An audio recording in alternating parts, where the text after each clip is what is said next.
Hola, buenos días a todos y gracias por asistir a un nuevo webinar de Smart Bolsa. Este webinar le vamos a llamar, este webinar es un ladrillo.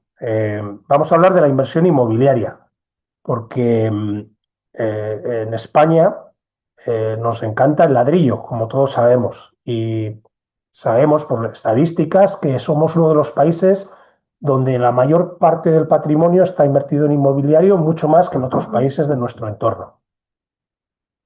Y la pregunta que habría que hacerse es si realmente el ladrillo es tan atractivo desde un punto de vista de inversión, ¿de acuerdo? No desde otros puntos de vista, pero desde un punto de vista de inversión, porque muchas de las personas que invierten en ladrillo, en inmobiliario, lo hacen porque en teoría, pues el ladrillo nunca falla. El ladrillo, la rentabilidad del inmobiliario siempre sube, y el mejor ejemplo de esto es este hombre que tenemos aquí, que le voy a llamar José el Pisero, ¿vale? Este señor que veis aquí creo que representa perfecto, o representaba, porque seguramente ya no está vivo, con su 1430 a la derecha y sus pisos atrás, representa perfecto por qué en España tenemos el mito del ladrillo en gran medida, ¿vale? Y es que España, en aquella época, la época pues, de padres, abuelos, dependiendo de la edad de cada uno, pero España vivió, como muchos sabéis, sobre todo en los 60 y en los 70, principios de los 80, un crecimiento económico enorme, ¿de acuerdo? Entonces, en gran parte viene de ahí, ¿eh? Todo subía, ¿vale? Es que no es que subían los pisos, subía las Matildes, que eran las acciones de Telefónica, y cada vez pues, más gente tenía teléfono. Todo subía, todo crecía en España, ¿eh? La España del desarrollismo. Y el mito viene en buena medida de ahí, ¿eh? De este señor que seguro que vamos a intentar dar los datos. No sé si este señor lo hubiéramos convencido ya, yo creo que no, pero vamos a ver datos, ¿vale? Lo que quiero es que veáis datos. Entonces, lo que nos hemos planteado es, vamos a ver a los datos empíricos, o sea, qué dice, más allá de que el cuñado en una comida, en una barbacoa este verano, te diga sobre su última operación inmobiliaria y cuánto ha subido el piso de no sé qué en Madrid o no sé qué, o en la costa. Vamos a ir a los datos puros y duros, ¿de acuerdo? Y a los promedios, ¿vale? Esto también es importante. Eh, Todos creemos que somos más listos que el vecino, ¿verdad? Todos creemos que somos buenos. No sé si preguntáis vosotros por ahí, pero casi nadie piensa que es una mala persona, ¿eh? Y casi nadie piensa que es tonto del bote, ¿eh? Piensa que cuando hablamos, por ejemplo, de inmobiliario, pues lo va a hacer muy bien, muy listo, va a encontrar el piso, no sé qué, con la mejor rentabilidad o la mejor inversión y que él sabe moverse, sabe cuándo comprar, sabe cuándo vender, etcétera, ¿vale? Pero eso no es verdad, ¿eh? Al final, sobre todo si hacemos muchas operaciones, o ponemos muchas operaciones inmobiliarias juntas, a lo que tenderemos a conseguir es el promedio, ¿eh? Y un poquito más arriba del promedio, un poquito más abajo del promedio, no cambian los números. Entonces nos hemos ido a ver qué dicen los números, ¿vale? Y los números, esto no le gusta a mucha gente, parece que causa rechazo, ¿no? Pero los números son consistentemente, es increíble lo consistentes que son. De hecho, hay estudios, aquí abajo, en esta diapositiva, tenéis varios estudios, hay más, desde el tiempo de los romanos, porque los romanos, pues es la primera civilización, por lo menos occidental, que realmente ya era sofisticada, ¿eh? Mucho más sofisticada de lo que nos podamos pensar. Y se alquilaba mucho y se construía mucho y había un mercado inmobiliario enorme, ¿de acuerdo? En Roma, por ejemplo, había un mercado inmobiliario gigantesco, ¿de acuerdo? Entonces, de hecho, hay datos. Entonces, digo, pues vamos a los romanos, a ver qué conseguían los romanos, ¿vale? Y los romanos, pues, a ver, hay datos, Plinio también, era un gran inversor, el famoso Plinio era un gran inversor en inmobiliario, y bueno, de diferentes documentaciones, incluyendo la suya, pues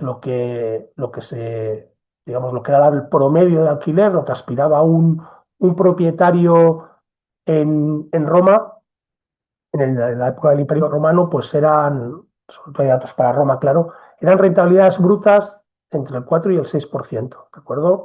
En el inmobiliario amplio. Entonces, en aquella época, además de muchos pisos, había muchas viviendas en las ciudades como Roma, también el agrícola, como os podéis imaginar, era más importante incluso que ahora. En el agrícola incluso da una rentabilidad inferior al urbano en principio con los datos que hay. Pero lo que obtenemos es que esta era la rentabilidad bruta, pero es que luego tenemos un montón de cosas que sucedían entonces que siguen sucediendo hoy. Los deterioros, ¿no? Las cosas se van deteriorando, hay que invertir para que se pueda seguir alquilando. Impuestos, había muchos impuestos, igual que ahora. Incendios, seguramente había más incendios entonces que ahora, ¿eh? Muchos más incendios, solía haber mucho el tema de incendios, ¿de acuerdo? Impagos, por supuesto, ¿eh? Muchos de los que alquilaban eran campesinos o gente que no tenía un gran poder económico y había impagos, ¿de acuerdo? Había crisis igual que ahora y había regulación. Esto que ahora, bueno, que se limita el precio del alquiler o la subida del precio del alquiler, pues ya existía en tiempos de los romanos, ¿de acuerdo? Entonces, aunque no hay datos de la rentabilidad neta, sabemos que todo esto existía. Entonces, por tanto, la rentabilidad neta lo que sabemos es que sería bastante inferior, ¿de acuerdo? A eso, ¿eh? Y había inflación también, ¿eh? Por tanto, bueno, se puede especular, pero no sería nada, nada sorprendente que estuviéramos hablando de rentabilidades netas del 2% o 3% como mucho, y con inflaciones del 3, que también es un tema que persiste, ¿de acuerdo? Ya hablaremos de eso más adelante, pues resulta que a lo mejor en términos reales, descontada la inflación, prácticamente no ganabas nada, ¿de acuerdo? Para mantener el valor de tu patrimonio, digamos, si eres un rentista, ¿de acuerdo? Lo que hemos hecho luego es irnos a datos más recientes, ¿vale? No vamos aquí a hacer toda la historia desde hace 2000 años, porque hay también muchos datos en la Edad Media, el Renacimiento, etcétera, pero vamos a datos más recientes, además en economías pujantes, ¿eh? Durante épocas pujantes. Hay un estudio de del Deutsche Bank, está muy bien, creo que es uno de los mejores estudios que hay, además es anual, que busca, digamos, actualizar todos los años cuál es la rentabilidad de muy largo plazo de todas las opciones principales de inversión, ¿de acuerdo? De los bonos, de las acciones, del inmobiliario, del oro, ¿de acuerdo? Que está muy de moda en los últimos tiempos, bueno, un poco de todos los tipos, bonos, pues desde que ha empezado a haber bonos de empresa y no de gobiernos, pues también. Y aquí tenemos varias tablas, hemos extraído varias tablas de este informe que probablemente es el informe, por los que nosotros conozcamos, de los más completos que existen en cuanto al análisis de rentabilidades históricas en las diferentes clases de activo, ¿de acuerdo? Entonces, bueno, lo que vemos en Estados Unidos, que además este periodo básicamente analiza siglo XIX y siglo XX, que es cuando hay datos y cuando existe Estados Unidos.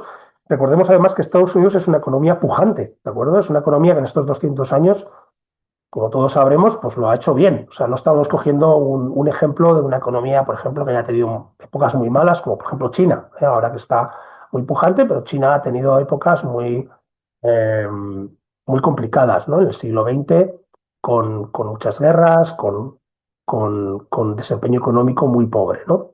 O sea que cogiendo, digamos, una economía pujante, pues vamos a ver cuál es la rentabilidad del inmobiliario. Y bueno, aquí tenemos, de hecho, dos tablas, ¿de acuerdo? En términos nominales, o sea, descontabilización y descontabilización. Y bueno, un poquito lo que obtenemos al final es lo de siempre, ¿vale? Alrededor del 3%, por ejemplo, desde 1900 sería lo más antiguo, prácticamente 200 años de historia, el promedio anda por el 3%, ¿de acuerdo? O sea, como los romanos, ¿vale? O sea, no hay mucha diferencia. Aquí comentaros que tenemos también acciones, y las acciones, como de nuevo, de manera muy consistente, lo vemos no solamente en Estados Unidos, sino a nivel global, pues normalmente su rentabilidad anda entre el doble y 3 veces, dependiendo de las décadas, de los periodos, pero consistentemente suele ser del doble o algo más del doble, puede llegar a ser al triple de la rentabilidad que ofrece el inmobiliario, en este caso es Estados Unidos, que creemos que es una muy buena referencia. Luego hay otro estudio, y os invito, por cierto, estos de los estudios, os invito a mirar cualquier estudio. O sea, esto no es que hayamos hecho, como dicen los británicos o los americanos, cherry picking, ¿vale? Que vamos a buscar informes no, ¿vale? Os invito a buscar informes vuestros de largo plazo. La IA hoy en día es estupenda, ¿verdad? Mejor que Google todavía, y podéis buscar informes. Nosotros es lo que hemos hecho. De hecho, conocemos algunos, pero este, por ejemplo, que os estoy enseñando ahora aquí en pantalla, hace referencia al Reino Unido. Es un estudio relativamente reciente, de hace 4 o 5 años, eh, y es de nuevo, en Europa no hemos encontrado nada mejor que esto. Y ahora veremos los datos aquí en Reino Unido también, pero antes comentaros eh, que no hemos encontrado ¿sabes? Informes que digan otra cosa, ¿vale? Que digan, no, no, el inmobiliario, por lo menos que no los haga una inmobiliaria, ¿vale? O un banco, que tienen mucho dinero en juego ahí. Digamos, pues estudios académicos, como por ejemplo este que es de Cambridge, de la Universidad de París, y es un estudio que está muy bien. Miran datos reales de los últimos básicamente 100 años, en Reino Unido, que de nuevo pues es una economía en esa época pujante, ahora menos, como toda Europa, pero hasta los años 80, 70, 80, como que es los datos del estudio, aquí los veis, pues era una economía bastante pujante. Bueno, incluso la primera parte del siglo XX, pues probablemente la más pujante o de las más pujantes, ¿no? Eh, y este estudio, la verdad es que es brutal porque da datos. Estos son los datos de un resumen, ¿vale? Aquí hay cuadros, pero bueno, llega a la misma conclusión de rentabilidades alrededor, pues dependiendo si cogemos reales, ¿no? Descontar la inflación, si cogemos residencial, es decir, de pisos, casas, etcétera, o comercial, ¿no? Tiendas, almacenes, etcétera, o agricultura, pues al final los datos brutos y netos se parecen bastantes a los de Roma, ¿de acuerdo? Incluso, y aquí os quería ver, que vierais, eh, obtienen bastantes datos incluso negativos. Por ejemplo, esto, que es el Real Income Growth Rate, sería el crecimiento de las rentas, ¿vale? En el comercial, residencial y agricultura. Y es negativo, ¿vale? Y en periodos, pues como hemos comentado, donde la economía británica era una economía pujante. Este cuadro último que os voy a enseñar aquí, pues viene un poco lo que son la rentabilidad total, ¿de acuerdo? Al final, pues de las rentas la subida de las rentas y el precio, ¿no? La subida del precio. Es decir, eso sería el total return. Capital gain, ¿no? Cuánto suben los pisos, las viviendas, el inmobiliario, y cuánto es la renta por alquiler y cuál es el retorno total. Y bueno, ahí veis, 2%, por ejemplo, le sale en el residencial, ¿de acuerdo? Por tanto, estamos un poco en los mismos rangos, ¿vale? Vamos a irnos todavía más reciente y vamos a ir a profesionales, ¿vale? Esto digo, bueno, está muy bien ver datos de 200 años de Estados Unidos, de hace 2000 años de los romanos o de los últimos 100 en el Reino Unido, pero vamos a cosas, por ejemplo, más recientes, que sea una inversión inmobiliaria global diversificada, ¿de acuerdo? Y hecha por profesionales, ¿vale? No por el cuñado, sino por profesionales. AXA, BNP son probablemente en Europa las gestoras de fondos más potentes que existen en inmobiliario. Invesco es una de las gestoras norteamericanas, además independiente, de bancos, etcétera, una de las gestoras más importantes a nivel de Estados Unidos y a nivel mundial, ¿de acuerdo?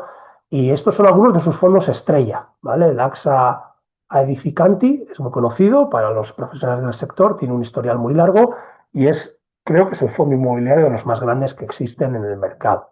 Y el de Invesco, aquí no están todos los datos, esto no, bueno, luego después cuando os enviemos el enlace al vídeo, y os enviaremos también enlace a los datos para que vosotros mismos los podáis ver, pero por ejemplo, 15, 20 años anualizado, ¿vale? Estamos hablando de los últimos 15, 20 años, pues la rentabilidad es, no sé, esto es 10, el anualizado 0,95, ¿de acuerdo?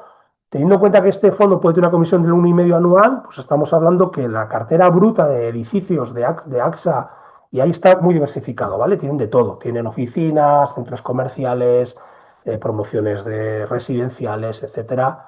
Pues fijaros, en 10 años el anualizado es un 0,95. En 15 años el anualizado no está aquí, es un 1 y pico, ¿de acuerdo? Y bueno, por ejemplo, en los últimos 10 hemos tenido mal año 22-23, ¿no? Por el tema del COVID y la inflación. El mercado se puso bastante nervioso, pero bueno, digamos, hemos tenido esa época. El resto, pues, han sido bastante benignos. Y las rentabilidades, como estáis viendo, pues son modestas, ¿de acuerdo? Estos son netas, descontadas las comisiones.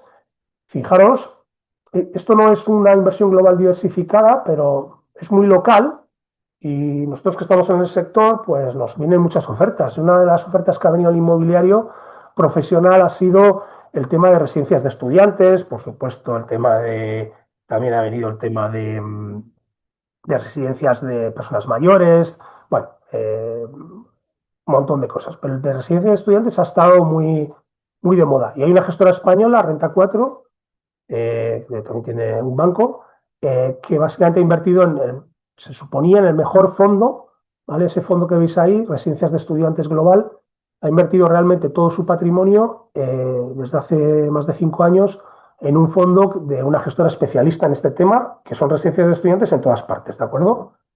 Eh, de hecho, creo que la selección española anecdótico, pero están las residencias de estudiantes de lujo en Estados Unidos ahora para el Mundial de Fútbol. Bueno, no sé si está dentro del portafolio de este fondo, pero lo que veis ahí es, de nuevo, rentabilidades muy modestas y ya veremos a ver en qué acaba esto, ¿de acuerdo? Porque están teniendo verdaderos problemas de liquidez este fondo, porque el fondo subyacente americano que está invertido Renta 4, veis, en el último año ha tenido una rentabilidad negativa bastante fuerte y está habiendo restricciones a los reembolsos. O sea que después de 5 años, fijaros, un 2,28.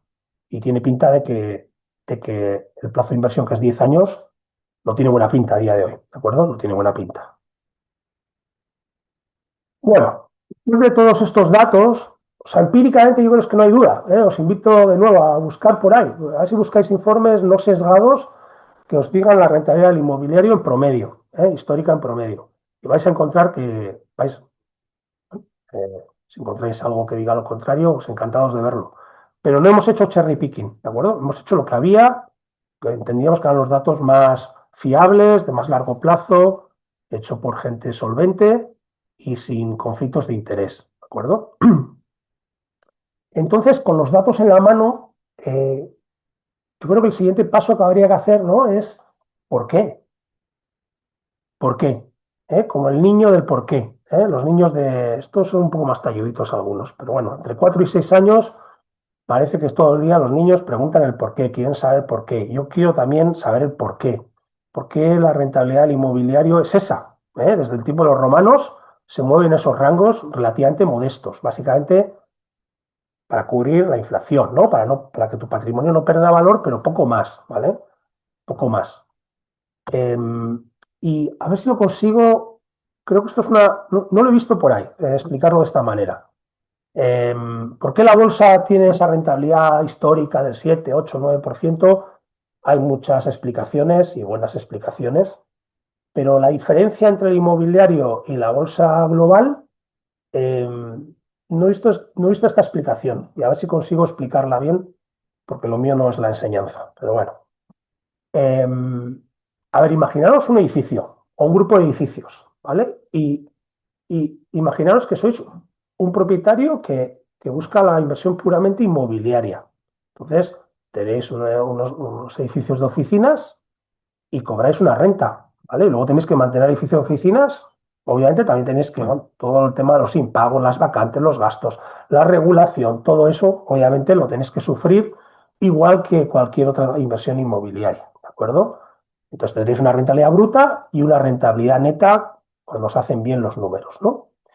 Pero ahora imaginaros que no sois simplemente inversores inmobiliarios, propietarios de un edificio o varios edificios de oficina, sino que dentro de esas oficinas físicas por las que obtenéis una renta, hay empresas, ¿de acuerdo? Y hay, por ejemplo, en oficinas puede haber sobre todo empresas que además no invierten mucho en inmovilizado, ¿vale? O sea, aparte del tema de la oficina, pues bueno, a lo mejor tienen ordenadores, claro, licencias de software, lo que sea, pero bueno, son consultoras, son empresas de tecnología. Realmente lo que hay dentro es gente con cerebros, con materia gris, con negocios generando beneficios, ¿vale? Entonces, eh, en el primer caso, pues ya habéis visto lo que es las rentas, ¿vale? Eso es las rentabilidades. Pero claro, si participamos en esas empresas que están dentro de esos edificios, capturamos la plusvalía de esos negocios. Si somos accionistas de todas esas empresas, de nuevo, en promedio, históricamente, ya lo hemos visto en algún webinar anterior, las empresas, desde que hay empresas en mercado capitalista, hace 150, 200 años, siempre han ganado dinero en promedio, ¿vale? Hay ciclos con más que ganan más, que ganan menos, pero en promedio las compañías ganan dinero, ¿vale? Y, y lo que estaríamos haciendo, si fuéramos accionistas de todas esas compañías, pues es participar en los beneficios, ¿vale? En el crecimiento de esos beneficios, en todo eso, ¿de acuerdo? Y un poquito los grandes números serían los siguientes, ¿vale? Correcto. Siempre con cautela, son grandes números, pero básicamente son los números ciertos. Por un lado estás el 3% como rentista. ¿Y cuánto por ser accionista? Pues históricamente es alrededor de un 5, ¿de acuerdo? Es un 5. En lo que llaman el earnings yield, en promedio, el ser accionista de miles de compañías, las compañías, el beneficio sobre el valor de las acciones, sobre el valor de la empresa, suele ser alrededor de un 5, ¿vale? Un, un, un, un, Básicamente es una combinación del beneficio más el crecimiento del beneficio en el tiempo. Y aproximadamente la mitad de eso, de ese 5, suele ser lo que llaman el payout o lo que se paga en dividendos, ¿de acuerdo? O sea, que de ese 5%, y esa es la rentabilidad por dividendo, la mitad, o sea, alrededor de un 2, 2,5, se cobra en dividendos. Y el resto son beneficios que se retienen, ¿de acuerdo? Se van a reservas, pero tú participas como accionista, ¿de acuerdo? Entonces, esto es un poquito la respuesta al por qué. O sea, al final, ¿por qué en el inmobiliario hemos visto todos esos datos históricos que todos apuntan en la misma dirección? Y en la bolsa que hemos visto ahí, en el estudio de Deutsche, por ejemplo, de Deutsche Bank, de 200 años en Estados Unidos, ¿por qué repetitivamente puede haber diferencias entre unas décadas y otras, pero por qué nos movemos en 7 y 8 en lugar de 2, 3, 4? ¿De acuerdo? Y bueno, no sé si he conseguido transmitir, pero creo que ahí está la kit de la cuestión, ¿eh? El porqué del niño, ahí tienes la respuesta. Otra cosa que hemos hecho, los del equipo de Smart Bolsa es, venga, vamos a ir todavía más cerca, no Estados Unidos, Inglaterra, todo esto nos queda muy lejos. Hemos visto algunos fondos europeos, sí, pero todavía va más lejos. Vamos aquí a Madrid. Podríamos hacer también, de hecho, a lo mejor añadimos alguna ficha a posteriori, alguna ficha sobre alguna operación inmobiliaria potencial, no en la ciudad de Madrid, sino en alguna zona, por ejemplo, de costa, que es muy habitual, ¿no? El pisero, los piseros les gusta invertir también en la costa, como sabemos mucho, ¿vale? Los excesos de ahorro que tienen. Bueno, esto es un clásico. Por ejemplo, un piso en Alcobendas, en la ciudad de Madrid. Estos son datos reales de hace unas semanas, ¿de acuerdo?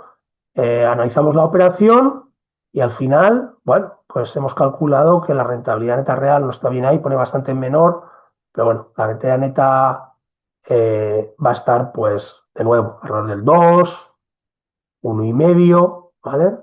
Esa puede ser la rentabilidad neta, ¿de acuerdo? Descontados, haciendo las cuentas bien, ¿eh?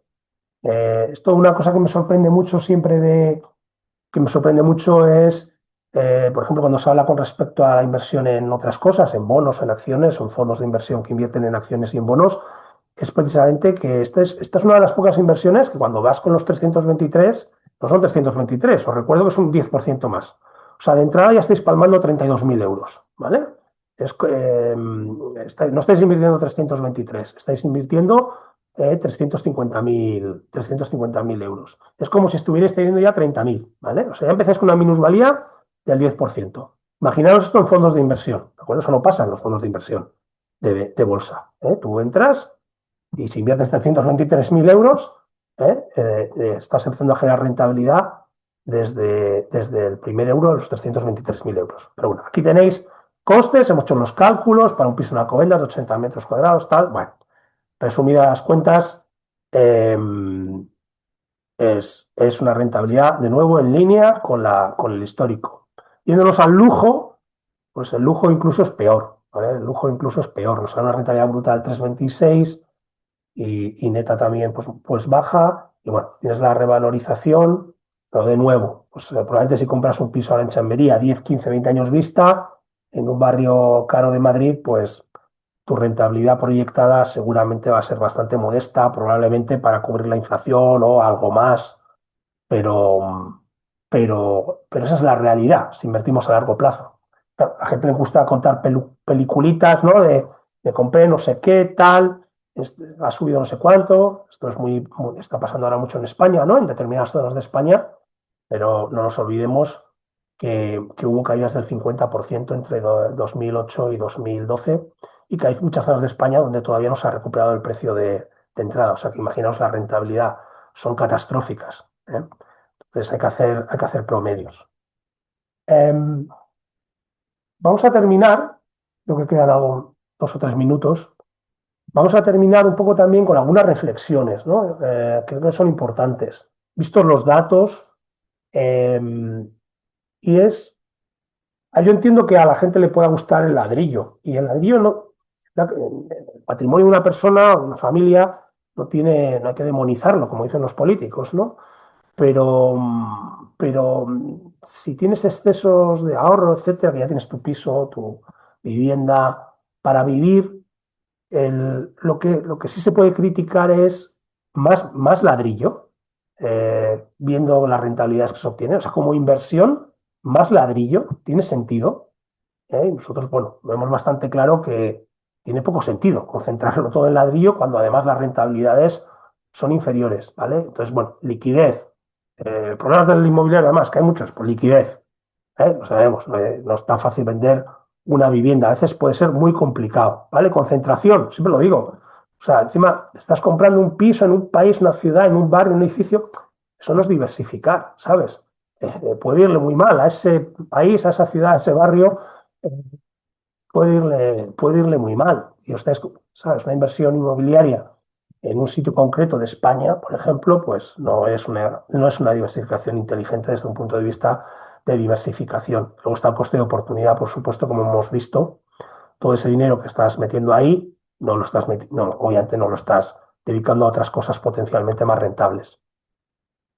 Luego, una cosa que se suele hablar mucho es el tema del apalancamiento, ¿no? Que la inversión inmobiliaria, por cierto, en acciones también te puedes apalancar para invertir, pero bueno, es menos habitual. Pero en el inmobiliario se habla mucho del apalancamiento, ¿no?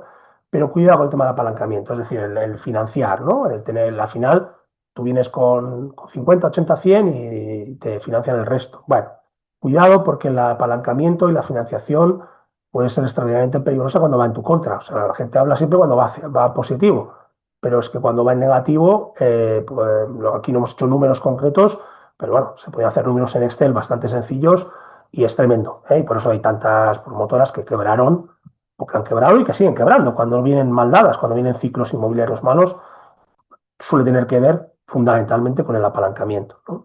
Y luego el trabajo invisible, esto en una conversación esta de cuñados que se suele decir, me contaron la anécdota de una pareja de funcionarios que trabaja por la mañana, por eso dicen que trabajan, eh, y por la tarde se dedican al house flipping, ¿vale? El house flipping que es comprar y vender.